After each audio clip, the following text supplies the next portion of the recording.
વિદ્યાર્થી મિત્રો, સ્વાગત છે તમારું અમારી આ YouTube ચેનલમાં।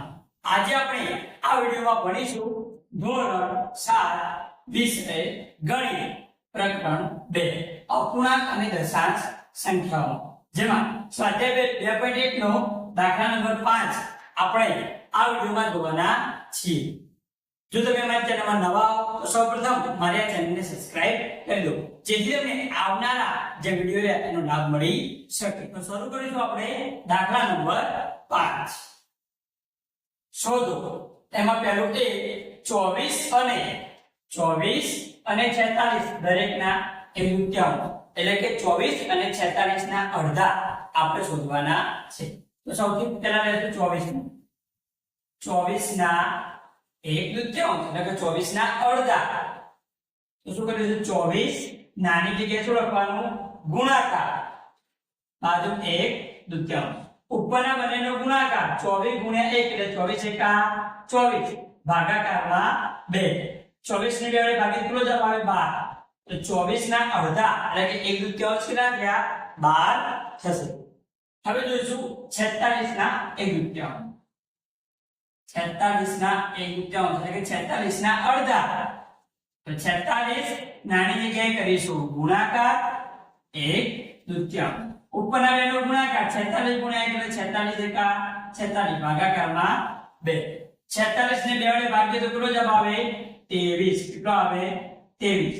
તો 46 ના આપણને એક દૂત્યાંશ એટલે કે અડધા કેટલા મળ્યા, 23।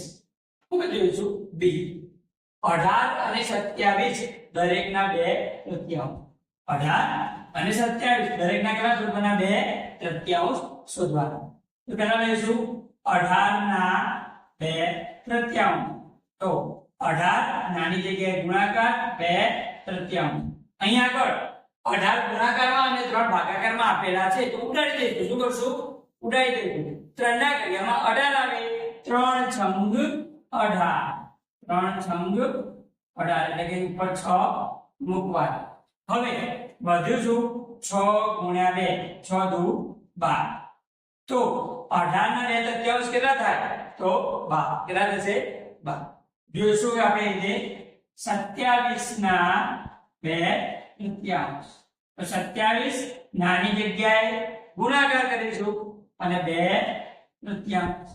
હવે 3 ના ઘડિયામાં 27 આવે, 27 ગુણાકારમાં છે અને 3 ભાગાકારમાં તો ઉડાડી દઈશું।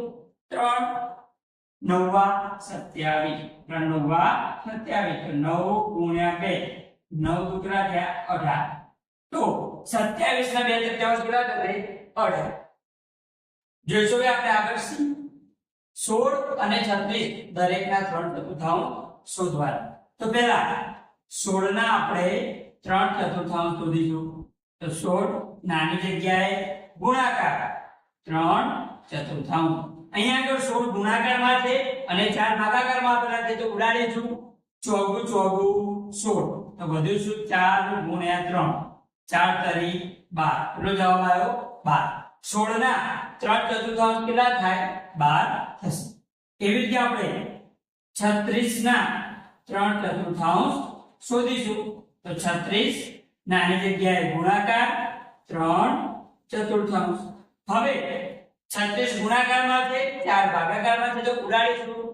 4 ના ઘડિયામાં 36 આવે, 4 નવા 36, તો 9 ગુણ્યા 3, શું વધ્યું, 9 અને 3 એટલે એનો ગુણાકાર કરીશું। 9 તરી 27, કેટલો જવાબ આવ્યો, 27। તો 36 ના 3 ચતુર્થાંશ કેટલા થાય, 27। જોઈશું કે આપણે આગળ ડી 20 અને 35 દરેકના 4 પંચમાંશ શોધવાના છે। તો શોધીશું પહેલા આપણે 20 ના 4 પંચમાંશ, તો 20 નાની જગ્યાએ શું કરીશું આપણે, ગુણાકાર, તો ગુણાકારની નિશાની મૂકીશું 4 પંચમાંશ। અહીંયા આગળ 20 ગુણાકારમાં છે અને 5 ભાગાકારમાં આપેલા છે તો શું કરીશું, અહીંયા આગળ ઉડાડીશું 5 નો ઘડિયો 20 સુધી બોલીએ તો 5 ચોક 20, તો એકલા લખીશું ઉપર 4 ઉડાડીને।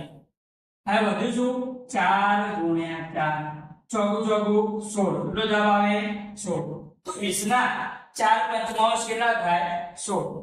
હવે જોઈશું એટલે 35 ના 4 પંચમાંશ, તો 35 ના 4 પંચમાંશ, તો 35 ગુણ્યા નાની જગ્યાએ શું કરવાનું ગુણાકાર 4 પંચમાંશ. હવે 5 ના ઘડિયામાં 35 આવશે. 35 ગુણાકારમાં 5 ભાગાકારમાં ઉડી જશે. 5 × 35 તો વધ્યું શું 7 × 4. 7 ચોક કેટલા થાય 28. કેટલા થશે 28. આ રીતે આપણે સંપૂર્ણ દાખલા નંબર 5 નું સોલ્યુશન જોઈ લીધું. જો તમને વિડિયો ગમ્યો હોય તો વિડિયોને લાઈક કરો, આ વિડિયો તમારા મિત્રોને શેર કરો અને મારી આ ચેનલને સબસ્ક્રાઇબ કરો અને વિડિયો કેવો લાગ્યો એ વિશે કમેન્ટ જરૂર કરજો.